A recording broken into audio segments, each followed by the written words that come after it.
Hey, remember a long time ago, in the early 2010s, when you were looking through YouTube, maybe you were interested in horror, the weird, the macabre, and then you stumbled upon this video, showing a group of Asian men on a beach, fishing, and then finding a weird-looking creature.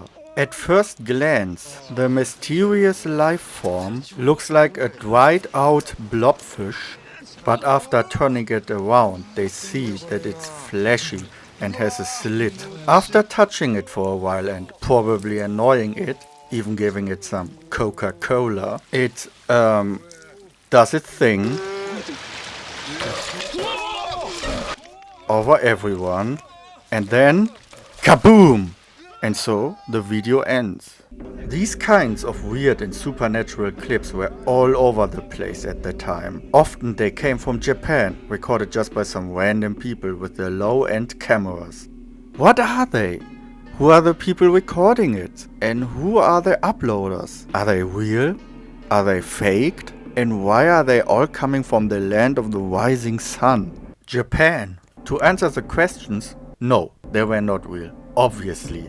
All these scary videos come from Japan because of the J-horror boom of the late 90s, early 2000s. And the thousands of DVDs produced with those supernatural videos on them. They swept the Japanese video market. And even now, after over 20 years of production, they haven't shown a sign of slowing down.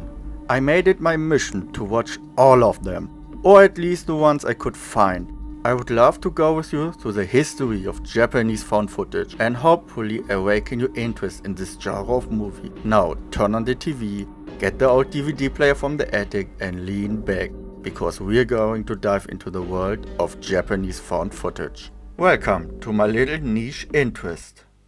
Hey, this being my first video, of course I have no ads or ad reads, and honestly, even for the future, I don't want that. I make these videos for fun and to wake the interest in other people. What I would love is if you could take a look at my GoFundMe for a trip. As you can tell from this video, I'm really interested in Japan and would love to travel there. If you want and have $1 to spare, I would be very thankful. Genuinely, no pressure. So enjoy the rest of the video. In the 1980s, there was a fast-growing home video market. VHS and Betamax had a brutal format war about who's gonna bring movies to the homes of people looking for some cinematic entertainment on their TV. And as the market grew, so the hunger of the people for new content in the video stores. That, combined with the busting of the economic bubble in the late 80s, early 90s in Japan, made studios there produce less and less theatrical releases and more low-budget direct-to-VHS films. That was the beginning of V-cinema, video cinema. Now used as an umbrella term for Japanese direct-to-video movies, it actually started as a line of films produced for video stores by Toei in the late 80s. But for clarity's sakes, we're still going to use it as an umbrella term in this video. The beginning of V-cinema in the mid-80s was still quite experimental, with people trying to find out what works and what sells. There were splatter movies like Guzo, The Thing Forsaken by God Part 1 in 1986, a film about a group of teenage girls visiting a mansion on the countryside, only to become victim to the formless thing that lives in the basement. And then there was Biotherapy in the same year, a classic creature feature splatter slasher film, but much more gory than what we got in the West. Also very 1950s in its execution in some parts, like the creature is so overcomplicated, explained, so much exposition, there is so much science mumbo jumbo. It's great. 1 year later, there were also movies like Conton and Cyclops, released in 1987, both really great body horror movies. And in 1985, there was the release of the infamous Guinea Pig, The Devil's Experiment, which would spawn 5 sequels over the next few years. These movies, especially the first one, are pretty straightforward torture porn. Then, in the late 80s, Toei released their before-mentioned V-cinema series. They were mostly classic Hong Kong-style action movies and Yakuza dramas. And that was mostly the direction the Japanese video market went in the 90s. classic gangster and police movies. That decade even brought their own wave of video stars, like Riki Takeshi, who would star in multiple Takashi Miike movies. He was also the star of the King of Minami movie series, which ended in 2007 after 64 movies. There were also other stars like Hitoshi Ozawa, in the West mostly famous for his appearance in the Yakuza game series. There was Sho Aikiawa, also a Takashi Miike regular. There were also many other stars in this era, but I could talk about this forever, this particular time in movie history, for the next 3 hours. But this is not the topic of the video, so let's move on. Then there was another shift at the turn of the century when a bunch of movies from Japan would make big waves, not only in their home country but also international. We're talking of course about J-horror, a new breed of horror movie that brought ghosts and long forgotten fears of folklore into the modern life, into offices, high-rise buildings, and even into your home. Movies like Ringu, Ju-On, Dark Waters, Pulse, One Missed Call, and many others. All of these before named movies even getting American remakes, with some of them even getting multiple sequels. It was clear this J-horror was a new international phenomenon that for many people redefined what horror movies are, what a truly scary movie is. The J-horror train started and was unstoppable. Naturally, the genre found its way to the, at this point no longer VHS market, but to the DVD market. And I mean, it's not hard to see why producers would jump the Yakuza action train for the new J-horror train. For one, it's way cheaper to produce. No need for choreographed fight scenes, big expensive explosions, or even more expensive big star names. You just need a camera. Doesn't even have to be that good. Some no-name actors and someone in a ghost costume. And bam, we have a new J-horror movie. Another reason why this change came so naturally was that many directors behind these big J-horror titles had their start in the world of V-cinema. So was Hideo Nakata's, the director of Ringu, first feature film, a DTV direct-to-video movie called Curse, Death and Spirit in 1991. A ghostly anthology movie where he already explores many of the themes which would return in some of his more famous horror movies later in his career. So too the infamous director Takashi Miike, who directed a bunch of V-cinema gangster movies in the 90s and then turned to directing the J-horror classic One Missed Call, which also got its own horrible American remake.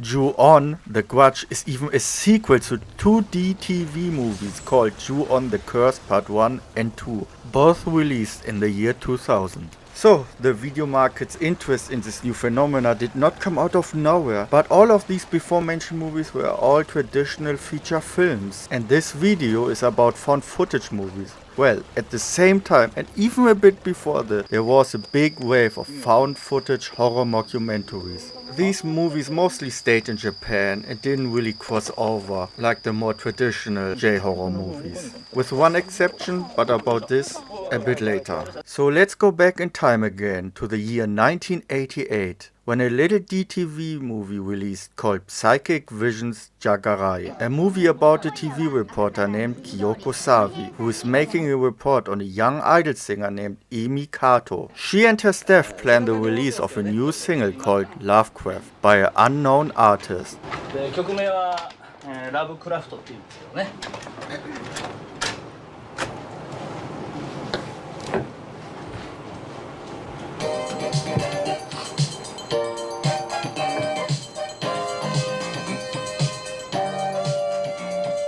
So they record the song and start planning the music video. 二人だけなの夜だけのせ消えたろうそく影が浮かぶ Weird things start happening and questions start to arise. What started as a simple puff piece about the upcoming pop star becomes an investigation about what is really happening here. presented in a documentary format where the footage that Kyoko filmed is presented as freshly discovered and released found footage. The reporter herself is at the beginning of the movie in a hospital and doesn't want to talk to anyone. It is a new film crew that uncovers and shows us what really happened at the music video shoot and behind the scenes. The movie is a really early entry in the found footage genre, predating the Blair Witch Project by over a decade. The film still manages to be creepy and unnerving, has a great scary atmosphere and some really subtle scares here and there. Really good. You can watch this movie pretty much everywhere, even on the website where you're watching this video on right now. I think it's important to start with this film when talking about Japanese found footage or just good found footage movies in general, because it really shows how this format in filmmaking can really push the suspension of disbelief to its limit.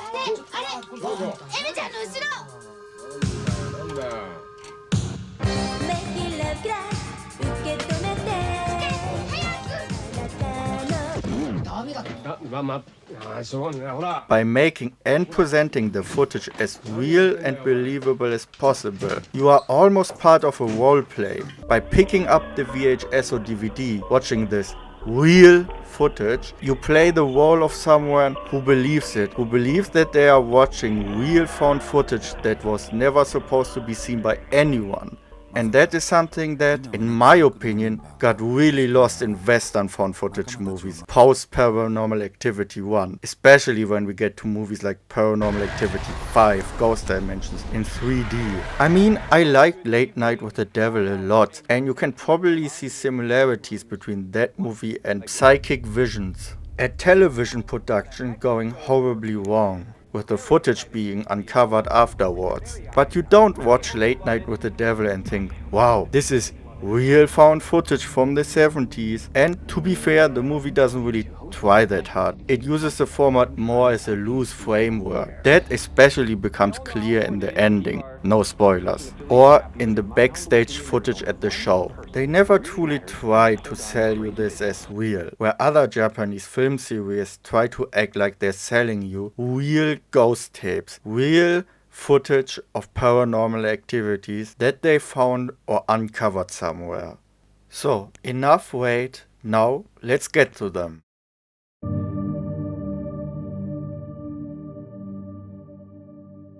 The first Honto ni atta noroi no video came out in 1999 and was produced by PAL Entertainment Group, Nippon Skyway and distributed by Broadway Co. Limited. This series starter is about an office in Tokyo where tapes are sent to with creepy and the supernatural on it, believed to be seen by the sender. One tape in particular catches their eyes, one where a group of friends are having fun around the table, when after about a minute in they think they see a ghost in the reflection of the tube TV. So they start an investigation. Sprinkled in between are many more short videos of this kind. Videos where for the first viewing you maybe don't see anything weird, but then at the second or third viewing you finally see it. The videos get repeated multiple times because the scare can be really subtle sometimes.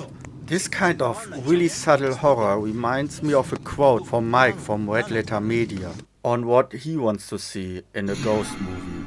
I want to watch a movie where the scariest thing that happens is a chair moves. Sure. Because that to me is closer to reality of potential real life hauntings. Like, and really what happened at the end of this movie was so subtle, but really creepy. Yeah. Over the 50-minute running time, they investigate more into the ghost seen in the TV and maybe even heard.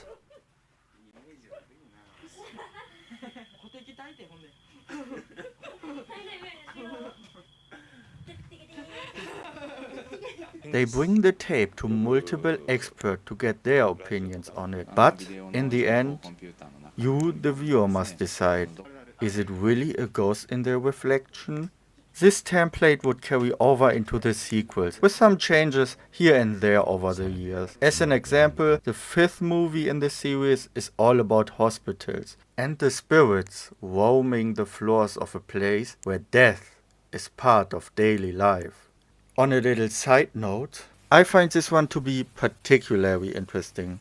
Personally, I was never scared of hospitals. Since I was a child, I had a lot of hospital visits because of my health at the time. So it would interest me how a person who is scared of hospitals would react to a movie like that. I saw it more as spirits and the evil infesting a safe place. But maybe someone who is scared of hospitals from the beginning has a very different perspective on these kinds of stories. The first 2 volumes of the main series were narrated by Masaki Takahashi. Then, from volume 3 on, it was Yoshihiro Nakamura, who still to this day, some 25 years later, does the narration and is now a successful director, with his most famous movie being the action comedy Fish Story from 2009. He also directed The Booth in 2005, an absolute banger J-horror movie, almost completely taking place in a recording booth. You can find this one on YouTube too, so check it out.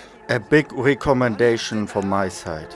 At the date of completing this video, the Honda ni atta noroi no movie series has released 110, with the 111th already announced. The film series seems pretty unstoppable and probably will go on for many years to come. At its best, the film series can give you a real uneasy feeling, watching them with you, the viewer, looking for what's wrong in this everyday normal looking home video footage. You know it's there, and when you finally see it or hear it, a cold sweat can run down your neck. At worst, this movie series has a boring home video running for 2 minutes again and again and again until you see a bad PNG of a ghost. But still, if you can find them, start with volume 1, check them out, they are really worth it, and get lost in this series of horrible home videos.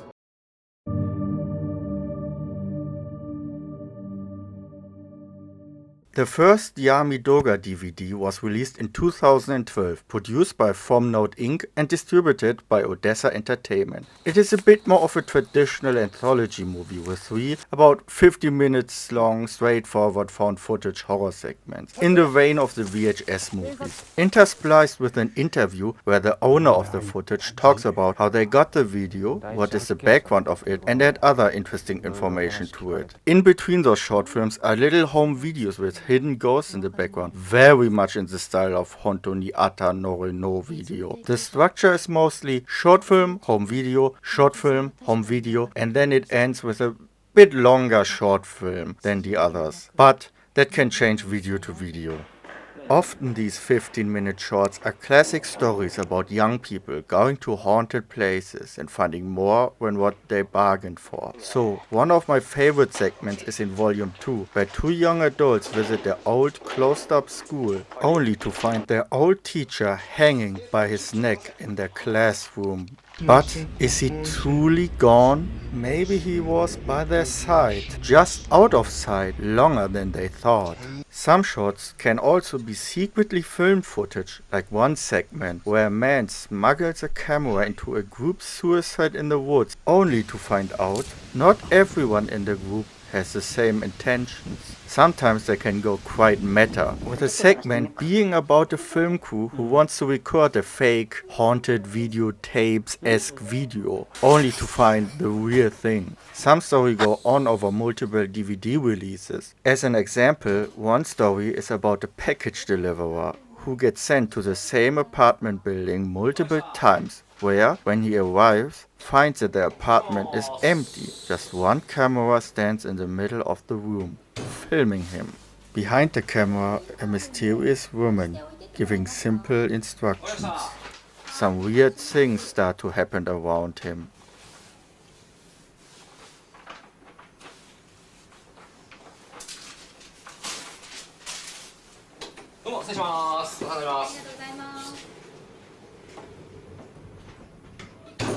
And then he disappears. A few DVDs later, it seems like he is still around in some way.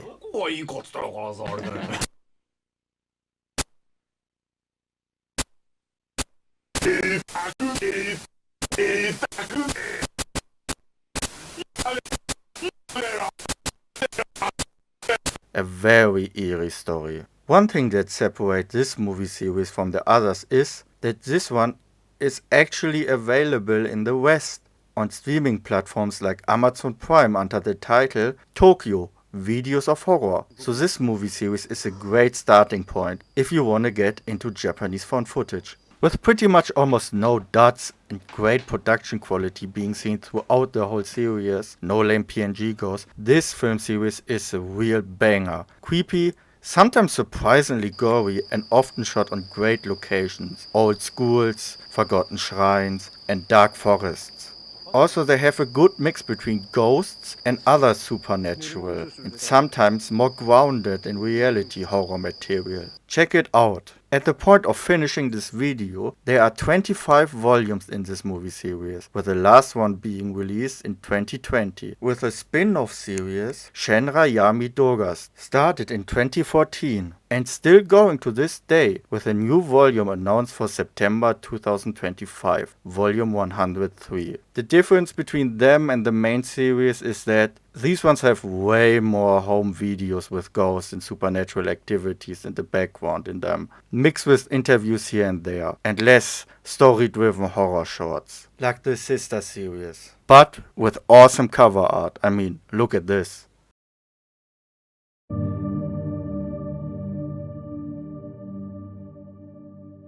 The first Honto ni Utsata Kanchi camera or paranormal surveillance camera was released in 2012 by AMG Entertainment and Amazing DC on home video in Japan. As the title says, this movie series is all about surveillance camera footage all around Tokyo and a group of investigators trying to find out what is behind the things people can't explain shown on these tapes. Those can be ghosts or a guy hunting ghosts in plastic bags and collecting them, or other supernatural activities.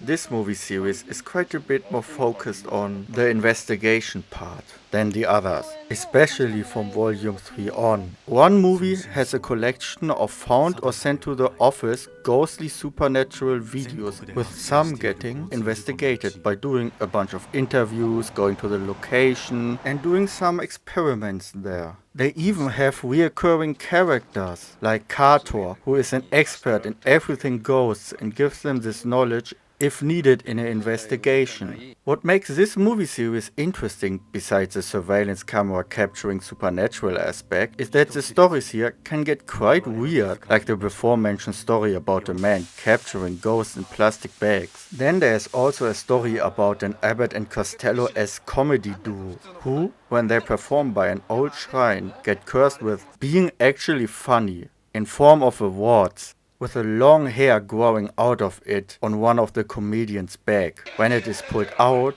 so disappears their comedic talent. And then there's this guy, and a spiritual chicken. Very watchable movie series with a bit of more character than most found footage horror. In 2017, volume 17 was released, which would be the last entry in this series, with a best of release in 2018 and a 3-part reboot in 2019.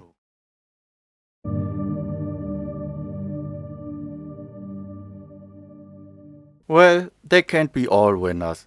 Released in 2018, upload UFO UMA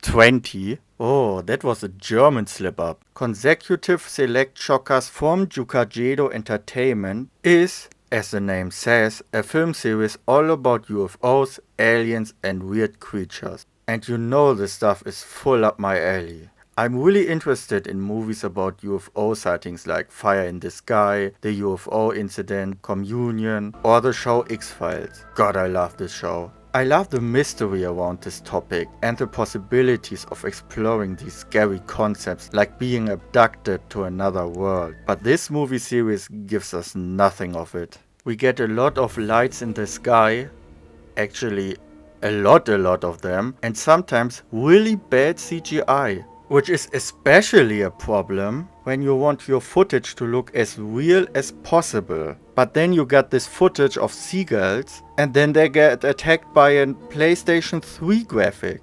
It's so fucking goofy. The build-up part of the footage is often way too long, and when it's done, it shows the same footage again and again. Even the investigation parts are not very exciting. And the first one is a long ass segment about a couple seeing a badly rendered animal which bites the husband.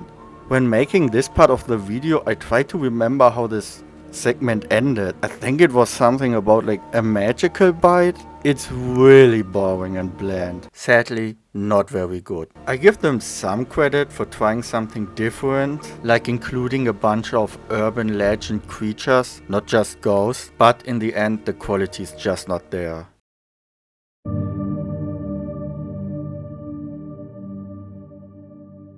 We can't have a discussion about Japanese found footage and mockumentary horror without talking about the legendary writer, director, actor Koji Shiraishi. He started his career in the early 2000s directing some mockumentaries about the spiritual world and how it connects to Japan, its country's long history, and how it is still around us to this day. Told in movies like Japan's Map of Grudges, Investigation, The Curse of Zukizawa Town, and The Exorcist Vengeful Curse. Both movies even getting sequels. The Exorcist Vengeful Curse being almost pure lore and the explaining on how curses work, where portals to the underworlds are, and what kinds of demons there are. With investigations into cases where humans had contact with those things. It also features dramatic reenactments of those so-called real events. Around that time, in 2003, he also made Net, a mockumentary about a website on the internet where people come together who think about taking their own life. And a strange video that is floating around in that space, where everyone who watches it wants to themselves. It also shows quite graphic reenactments of multiple ways of their suicide and self-harm. It's really dark stuff and really plays on the fears of people in the time of the early internet. After that, he directed 4 movies in the formerly mentioned Honto ni atta noroi no video film series. By the way, when talking about his filmography, I'm talking about his work in found footage horror exclusively. He also directed a bunch of traditional non-found footage horror movies before and after. I'm gonna leave them out of this video. A lot of them are really good, especially his last one, House of Sayuri. Big recommendation for me on that one. But those movies are not important to this discussion. Maybe I'm gonna talk about them in another video. But for now, only found footage. In 2005, he directed the infamous Noroi The Curse, a horror mockumentary about a man who looks for everything supernatural for a series of tapes on ghost searching. We're getting quite meta again, as you can see. When he gets a call from a mother and her daughter who say they are haunted by a ghost. Then, after a short visit, they both die. From there on, the horror unfolds. Often called one of the scariest movies of all time, Noroi really captured the imagination of an international audience at the tail end of the J-horror boom in the early 2000s. The film uses mixed media to make its world feel more real to the viewer. So we get TV footage from the mid-90s, Super 8 film from the 70s, and grimy home video camera footage from the early 2000s. Shiraishi manages to make all these clips feel so real that you want to look up if this story really happened. If there's something really partially authentic about it. A true masterpiece in found footage horror. And in 2008 he released his next one. Shiraishi and co-director Yohei Fukuda released Yura Horror. This one is an anthology horror movie with some genuine scary stuff in it. In the first tale we have a man who can see things that no normal person can. He projects those images of what he sees onto photos and TV. Another one is about a psychic visiting a school, looking for children who have psychic powers too, by bending spoons. This segment has one of the best jump scares ever, so I won't spoil it. By the way, this whole spoon bending thing is quite a lot in Japanese media, still to this day. I'm German and the last time I heard someone talk about or reference Uri Geller and his shtick was in like the mid-2000s. The film has also the fishing segment with the spraying blobfish in it that I showed you in the beginning of this video. He made his next found footage film in 2009 called Occult.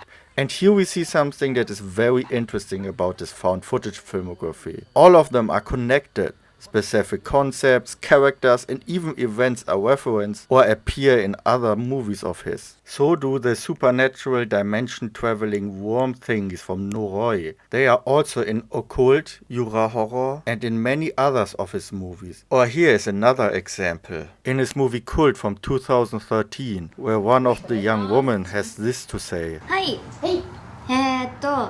小学生の時にスプーン曲げとかできたことがあります。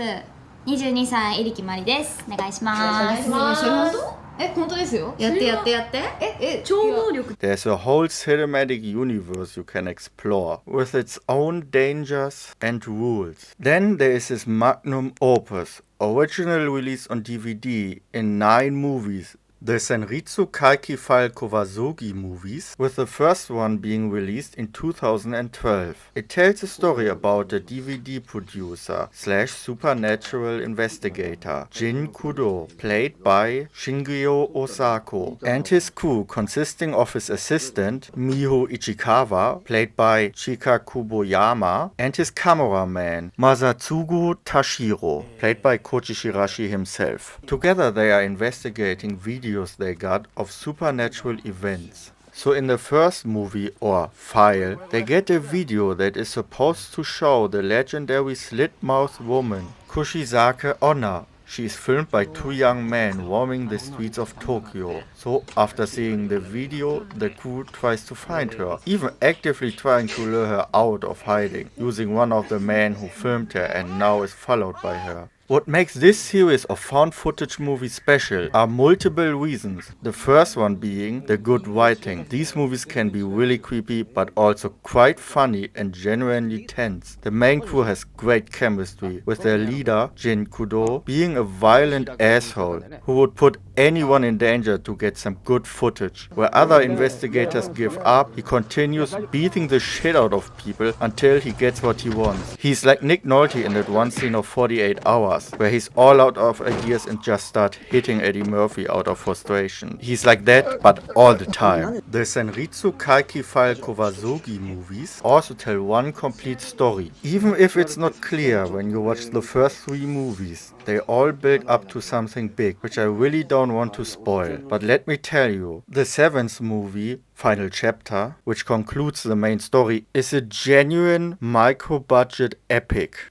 I know, unlikely combination of words, but it's true. Something I have never seen before. Again, like I said before, these movies are very easily to find on this website you're currently on. Start with file 1 and work your way up. They also came with a series of shorts, which are pretty great too. Interestingly enough, almost none of them are found footage, but include the characters of the series. A good companion piece. After the 9 movies were done in the series in 2015, Senritsu Kaiki File Kowazugi got a legacy sequel in 2023 called Senritsu Kaiki World Kowazugi. Yeah, even in the world of Japanese micro-budget found footage horror, there are legacy sequels. Around that time, Shiraishi released another found footage project, a mini-series called Welcome to the Occult Forest. This series is more of an adventure show than horror, but again, with recurring characters, ghost worm concepts, and starring Koji Shiraishi himself. Kinda playing himself in this movie. So his movies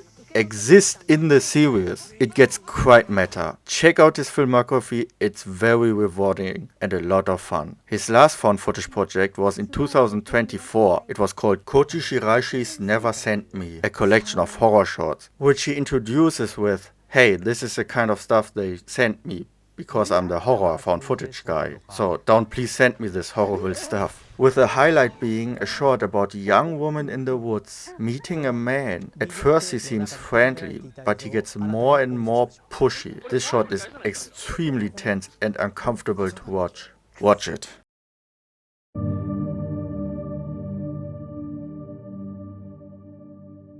The first movie in the banned from broadcast film series came out in 2003 on Fuji TV, directed by Noshikatsu Nagae, who you may know as the director for the Paranormal Activity spin-off movie Tokyo Night. As the name banned from broadcast says, This movie series really takes advantage from the fact that these movies were shown on TV, made to look like any other generic TV documentary you would catch on any kind of channel, the idea being that these documentaries were made and then shelved after being finished, put into a giant archive and now shown to the public for the first time. What makes this movie series quite different from the others is that the movie presents a story which maybe looks and is presented like any other topic for a TV doc, but if you look a bit closer, read between the lines, look at what is happening behind the people, what is really happening reveals itself to you. The theme here really is, don't believe what you see at first sight. This fact is especially true for the infamous second episode, banned from broadcast 2, The Cursed Large Family, about a big family living in Japan, mother, father and 8 children, who are believed to be cursed. We see their everyday life, what they are doing from the morning on to night. But weird things start happening. The littlest one hits his head, another older son falls down the stairs, one even drowned a year ago in a terrible accident. Is it really a curse? And what about this weird picture showing up every day in front of their door, showing a shrine and a ghostly head? Genuinely one of the most unsettling things I ever watched, with a creepy ass ending. And I know from the description and the footage I'm showing, some of you think you know how it's ending. But believe me, it is so much more. So much more. Another good one is episode 3, Stalker Hell chapter. Seriously, one of the most cleverly written twists that I ever witnessed in a horror movie. You think you have it figured out, but man, I was so wrong. This was some Sixth Sense shit, with all the clues being there. You just have to catch them and put them all together. But my favorite has to be episode 5, Village of Corpses, about a healing facility on the countryside called Shinji no Mura, where people who cannot conform to society live together. Founded by a professor named Yen Saeki, who witnessed the suicide of one of his students. So he left this university and founded this place, so they don't have the same fate. But still, suicide attempts happen all the time at this place.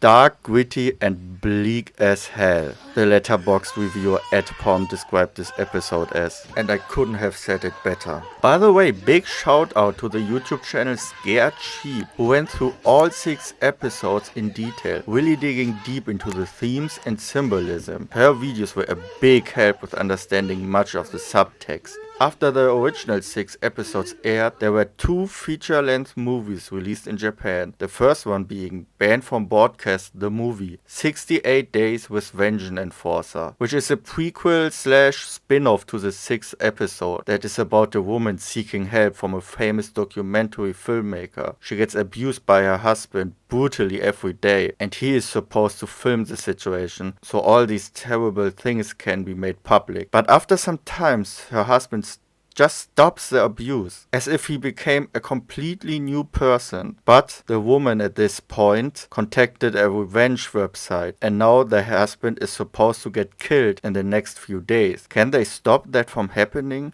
Again, really good episode with a great twist. The movie shows the whole thing from the revenge side point of view, where the main episode is from the documentary's perspective. The second movie arrived a year later in Japanese cinemas and was called Aiko, The Large Family. Now this one you may have heard of, as this one is partly in English with subtitles. It is a sequel to the second episode about the, well, large family, who is believed to be cursed. Now we are with the Canadian camera team following the family, and again, weird things starts happening. Pretty great movie. Again, quite meta with this one when you think about it. It's a Japanese movie acting like it's a Canadian production, making a movie in Japan, so we get English subtitles when Japanese is being spoken, but the movie was never made for an international market, so the subtitles here are only for the Japanese viewer, so it looks more authentic, like a real Canadian production shown in Japan. By the way, I also like that on IMDb the credited name for the director is Veronica Addison, the fictitious Canadian documentary maker who is in the film herself a character. Overall, the ban from broadcast movies are quite similar similar in many ways to the 1992 BBC movie Ghostwatch, a film that at the time was presented to English audience as if this was a normal Halloween special in a house that is believed to be haunted.